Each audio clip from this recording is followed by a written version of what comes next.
Bienvenidos a este nuevo ciclo de cápsulas culturales de UNAM Chicago. Les compartiremos cada semana algo del extenso material audiovisual que tiene disponible la Universidad Nacional Autónoma de México en sus diferentes plataformas. Iniciaremos con el tema de género y equidad.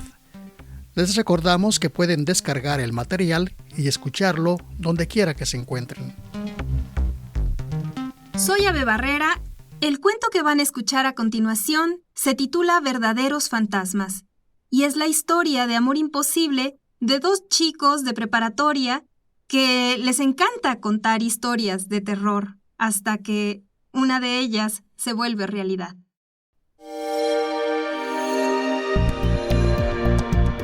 Descarga Cultura.unam.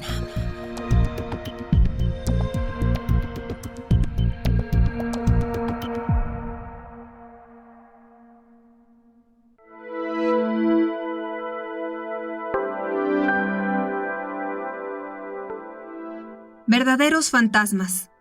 Ave Barrera.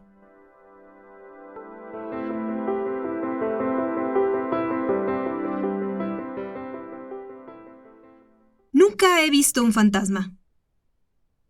Decir lo contrario sería mentir, como tantos que andan por ahí contando historias de terror, como la de que se oyen canicas rebotar en el piso de arriba donde no vive nadie, o el de la vieja desnuda que aparece en el reflejo del espejo del baño de la escuela cuando prendes una vela en la noche y repites su nombre. No es que no crea en los fantasmas. Me parece bastante lógico que una parte de nosotros permanezca entre los vivos una vez que nos hemos ido, la parte que conserva una especie de atadura con la vida, el apego a algo o a alguien, la sorpresa ante lo repentino de la muerte, la insatisfacción de algo que no pudieron consumar en vida. Las historias de fantasmas son aquellas que quedaron inconclusas en la vida y deben terminar de contarse en la muerte. Es por eso, creo yo, que los fantasmas vienen a pedir que concluyamos con su relato, y es por eso que lo narran de forma repetida, como un GIF atrapado en la realidad. Alonso y yo estábamos haciendo un cómic sobre fantasmas. A pesar de nunca haber visto uno, me gustaba inventar la conclusión trágica o idílica de esas historias y encontrar el origen de su deseo insatisfecho para, a partir de ahí, revelar el espejismo de su conclusión. Yo escribía y Alonso dibujaba. Me fascinaba su trazo, la manera en que daba vida a los personajes sobre la hoja blanca y definía sus rasgos, sus emociones, sus dudas, cómo los hacía habitar cada recuadro y ponerse en movimiento de una página a otra. Podía quedarme horas hipnotizada observando cómo su mano recreaba las historias que yo escribía y que solían comenzar en notas alegres y atmósferas luminosas. Los personajes que al principio mostraban una belleza despreocupada y feliz, poco a poco se iban adentrando en parajes más oscuros, en situaciones horrendas que les desorbitaban los ojos y les desencajaban el rostro. Lo primero que Alonso hacía era trazar los recuadros y planear el ritmo, el progreso de la anécdota. Después, poco a poco, iban apareciendo las figuras, la perspectiva, el movimiento, luego la luz, los detalles y los gestos, y por último los globos con las palabras que yo había escrito. Era increíble la manera en que Alonso interpretaba las imágenes que antes habían estado en mi mente, como si pudiera entrar y leerme hasta lo más profundo para luego cifrar la historia en un lenguaje distinto, hecho de la suma de su imaginación y la mía. Habíamos terminado el storyboard de un par de leyendas reinventadas, pero necesitábamos más. De modo que hacia finales de semestre, por ahí de octubre, nos dio por saltarnos las últimas clases para ir juntos en su busca. Yo, de todos modos, no tenía muy buenas calificaciones. Y no porque fuera tonta. Podía machetear las notas y los libros para sacar 9 o incluso 10. Pero la verdad es que prefería leer todo lo que me diera la gana y ver todas las películas y series que quería, y a la hora de los exámenes responder con lo que había atrapado al vuelo en las clases para sacar un 6 o un 7. Daba igual la calificación que sacara. De cualquier forma, nada iba a salvarme de acabar en la fábrica de mis padres produciendo medias y calcetines y calzones. Alonso, por el contrario, era un maldito genio. No necesitaba pasarse las horas estudiando y asistiendo a clases absurdas. Era suficiente con que diera un repaso rápido a los libros antes del examen o que entregara algún trabajo impecable para compensar las ausencias y obtener siempre las calificaciones más altas de su grupo. Él sabía tantas cosas y yo sabía tan poco. Sabía de música, conocía los nombres de las bandas más alucinadas, sabía de artistas clásicos y contemporáneos, me prestaba libros de autores que jamás serían mencionados en mi clase de literatura, nombres llenos de consonantes y de signos inusuales que apenas si podía pronunciar. ¿Maestros? ¿Quién necesitaba maestros si lo tenía a él para mostrarme el mundo que yo quería ver? De modo que, muchas veces, durante el receso, se nos ocurría algún plan y nos escapábamos. No me faltaban los argumentos para justificar en casa las horas de la tarde que pasaba con él.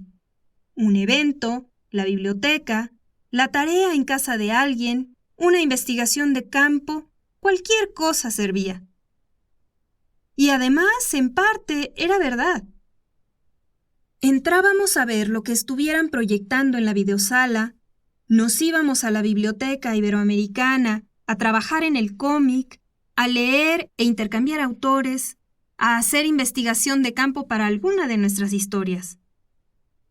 Lo mejor era cuando visitábamos lugares prohibidos, inusitados, lugares a los que por lo general la gente, en su sano juicio, no va o no tiene permitido adentrarse.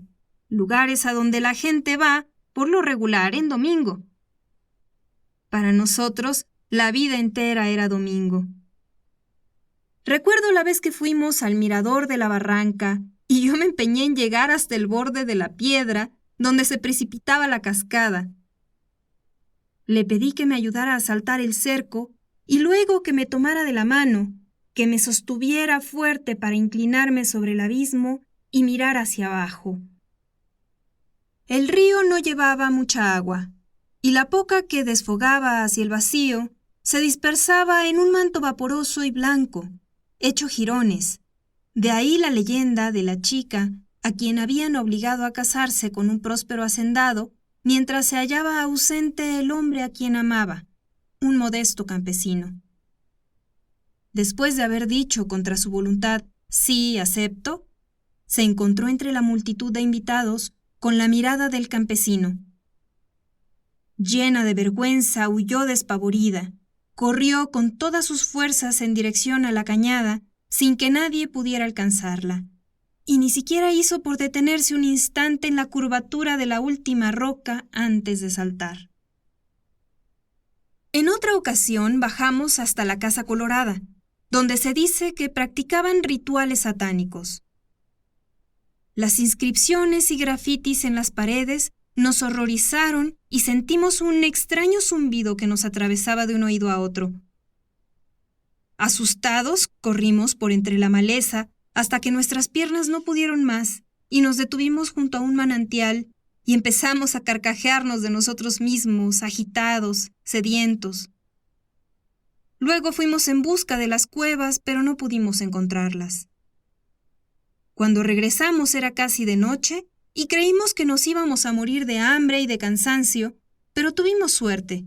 Nos dio aventón un panadero que pasaba por la carretera con su camioneta y nos regaló las sobras de un pay de queso que hasta la fecha sigue siendo el más delicioso que haya comido jamás. empezamos a tomar como desafío la conquista de esos lugares. Alonso se había vuelto experto con las ganzúas y yo en preparar el menú de los más inusitados picnics con cosas que robaba de la alacena de mi casa. Por lo general, llevaba un trago de vino tinto oculto en una cantimplora o un poquito de tequila que había robado de la cava de mi padre. En el pasto de cualquier parque, privado o público, o sobre uno de los tinacos de la azotea del edificio del registro público de la propiedad, extendía una servilleta de tela verde y disponía los alimentos a modo de ofrenda: frutas, nueces, quesos finos que desaparecía del refrigerador. Abríamos latas de champiñones en salmuera, de aceitunas, palmitos o alcachofas, que acompañábamos con trozos de pan de centeno. Bebíamos, nos echábamos de espaldas bajo el sol si era temprano, bajo algunas sombras si el sol calaba fuerte. Compartíamos los audífonos y me quedaba dormida, abrazada a su pecho, respirando su aliento.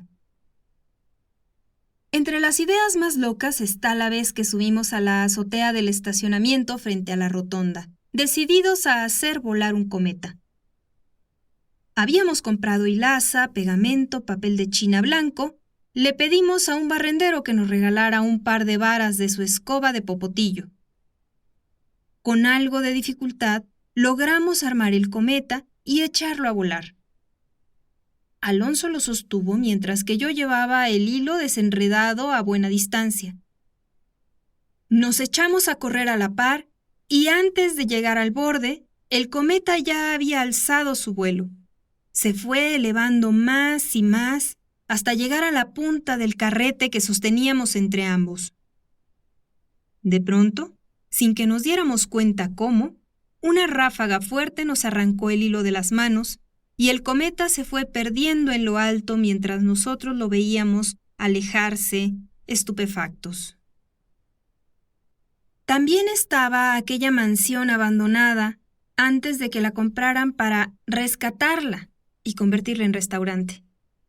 Era de nosotros el salón de las pinturas y los vitrales, con sus baldosas de arabescos, sus murales con escenas de la campiña y el enorme espejo lleno de carcoma, donde nos vimos reflejados bailando un vals inventado por el vaivén de nuestros cuerpos. Y era de nosotros el secreto tras las bambalinas del teatro degollado, a donde logramos colarnos gracias al oficio que Alonso presentó y que decía algo así como que debíamos investigar para la escuela. Había escrito al calce el nombre de alguien importante. Por supuesto, la rúbrica garrapateada era falsa. Una vez que nos dejaron entrar, anduvimos correteando entre los pasillos de la parte de atrás, cuyos ventanales miraban hacia la Plaza Fundadores y al Hospicio Cabañas. Luego subimos a lo alto de la tramoya. Entre poleas y cuerdas y grúas nos abrazamos en la oscuridad. Era como estar dentro de un closet gigantesco y caluroso. El peso de su cuerpo apoyado sobre el mío me hacía sentir completa. Recuerdo que esa vez me había pintado los labios para parecer mayor, y cuando salimos de nuevo a la luz descubrimos que ambos teníamos la boca manchada de rojo. Alonso trató de limpiarme y de limpiarse él mismo con la manga de su suéter, que era guinda, pero por más que tallamos el contorno de los labios nos quedó enrojecido. «Pareces una niña que se embarró la cara comiendo pitaya», dijo. Nos dio mucha risa, cuando al salir nos encontramos en la escalinata del teatro a un hombre que vendía pitayas en un canasto. Compramos una, bien roja, y de 4 mordidas nos la comimos entre los dos. Llegó la semana de exámenes. Alonso iba a graduarse y yo apenas pasaba a quinto. Él había hecho trámites para entrar a la carrera de medicina en el campus de Ciudad Guzmán, con todo y que hubiera querido estudiar diseño o artes plásticas, pero sus padres siempre quisieron tener un médico en la familia y le tocaba a él cumplir con esa expectativa.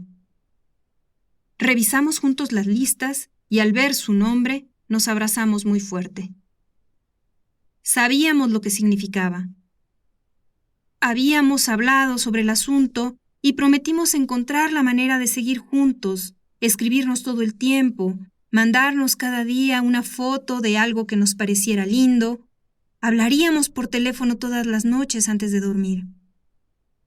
Ciudad Guzmán no quedaba tan lejos, así que vendría a verme los fines de semana, las vacaciones y los puentes. O iría yo a verlo, si lograba que mis padres me dieran permiso.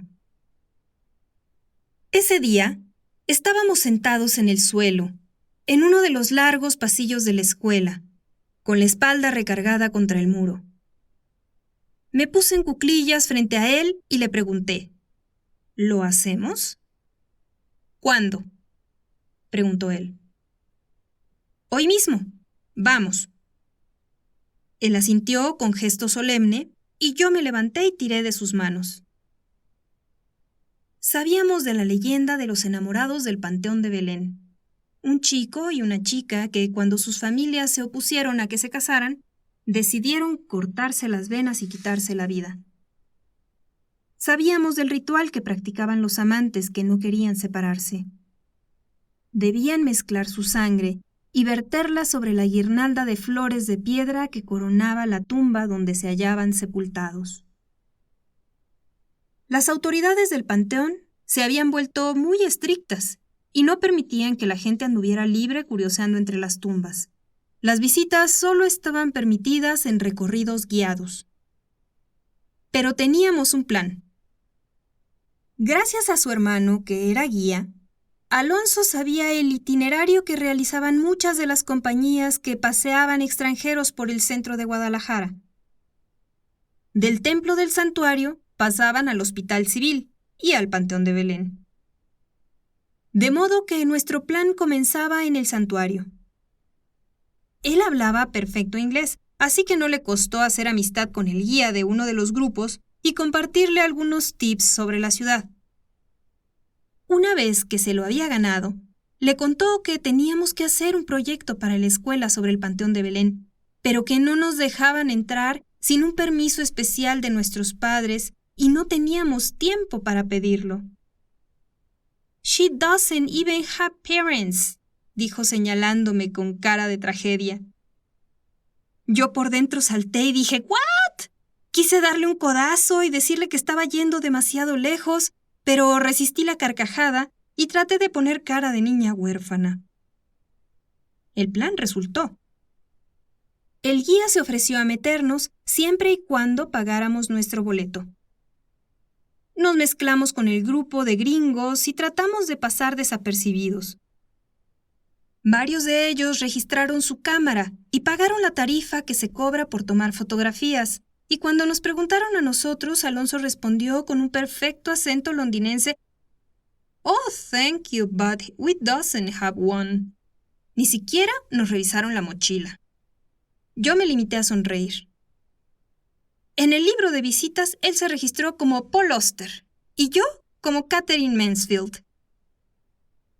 Hicimos con ellos la primera parte del recorrido. El árbol donde se ahorcó uno de los pacientes del Hospital Civil al enterarse de que estaba desahuciado.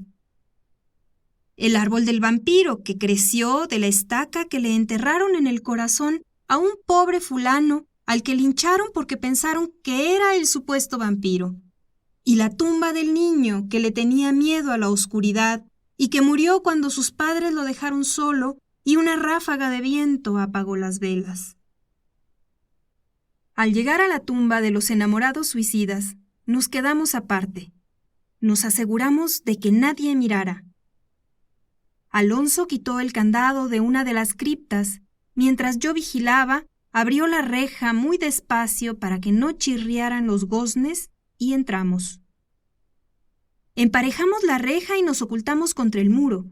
Dentro se sentía fresco y los sonidos retumbaban lejanos.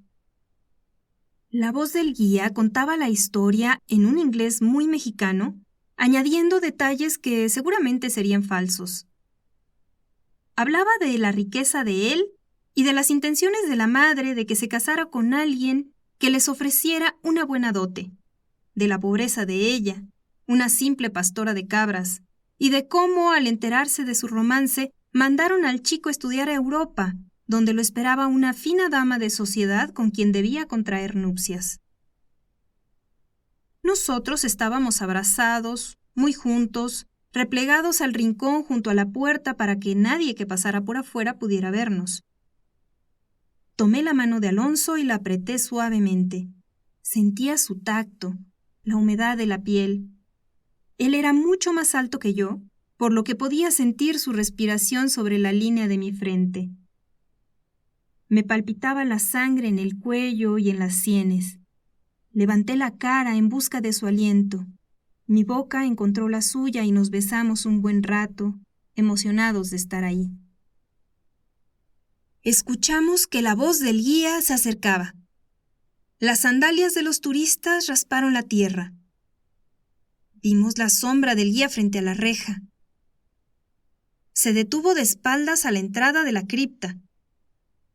Nosotros nos pegamos más al muro. Yo temblaba. El grupo se acercó en torno a la reja para escuchar la leyenda del monje que se aparecía por las noches y rezaba por los hijos naturales que no fueron reconocidos por sus padres ni recibieron la bendición de una familia. Varios se acercaron a reconocer la inscripción de la cruz tallada en el muro del frente, que era la misma con que el monje había sido fotografiado por accidente mientras tomaban unas fotografías a una novia. Vimos la mano del guía apoyarse sobre la reja. Iba a descubrir que el cerrojo no estaba puesto, pero entonces dijo: "Let's see the Scottish grave". El grupo se alejó hacia el otro extremo del panteón y nosotros respiramos aliviados. Salimos a hurtadillas y fuimos a la tumba de los enamorados suicidas. Alonso llevaba un cúter. Me miró y me preguntó si estaba segura. Yo le sostuve la mirada, tomé la navaja y le respondí: "Yo primero". Me pinché la punta del anular izquierdo. Casi no sentí dolor. Brotó una gota roja y bien espesa que sostuve sobre la yema mientras él se pinchaba también. Mezclamos nuestra sangre y la dejamos caer sobre la piedra. El grupo se oía muy lejano. Tal como pretendíamos, se habían olvidado de nosotros.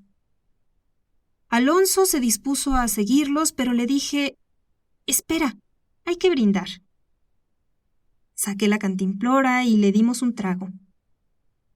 El grupo se dirigió a la salida. Los oímos despedirse del guía y de los vigilantes de la entrada. Yo quería volver al interior de la cripta. ¿Qué importaba que nos dejaran encerrados ahí toda la noche? Pero él estaba algo nervioso. Lo retuve un momento y lo abracé junto al muro. No quería soltarlo y que se rompiera el hechizo. Fue entonces cuando oímos el crujido de algo que caía del cielo para estrellarse junto a nuestros pies. Un cometa blanco, destrozado, hecho jirones. Sé que sería muy tonto pensar que era el nuestro, aunque se parecía. Era ligeramente distinto, otro tipo de varas, otro tipo de cordel. Pero a final de cuentas era un cometa, y como sucede con los cometas, su caída había abierto un cráter. El sonido de una radio walkie-talkie nos hizo volver a la realidad. Alguien venía a nuestro encuentro, habían descubierto que estábamos ahí y venían a sacarnos. Nosotros caminamos hacia la salida, tomados de la mano, muy quitados de la pena. El vigilante se acercó a regañarnos. «No pueden estar aquí», dijo. «Oh, sorry, we're leaving», respondió Alonso.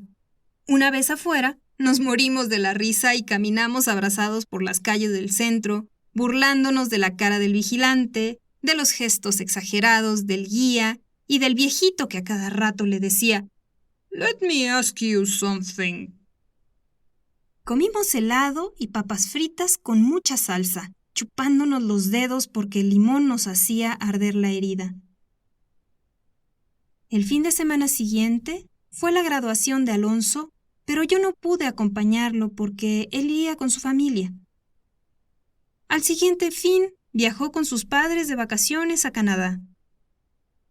Me mandó una postal que llegaría muchos meses después, cuando ya era demasiado tarde y los malentendidos de la distancia nos habían lastimado tanto que era como tener la piel hecha jirones. Durante no sé cuántas semanas estuve encerrada, debajo de las cobijas, sin ganas de mover un dedo. Quería morirme, que los dos estuviéramos muertos, que nuestra historia hubiera terminado ahí esa tarde, un segundo antes de que se estrellara el cometa. Pero la vida es un libro que no tiene lógica. Él no se quitó la vida y yo tampoco. Debía encontrar la manera de seguir, de comenzar otro cuento, de inventar el sentido que la vida parece no tener. Ahora entiendo cuáles son los verdaderos fantasmas. La memoria de aquellos días que no deja de repetirse como un GIF atrapado en la realidad. Un relato que busca la manera de llegar a su justo final y que, al igual que con aquellas viejas historias, no queda más remedio que ponerlos por escrito.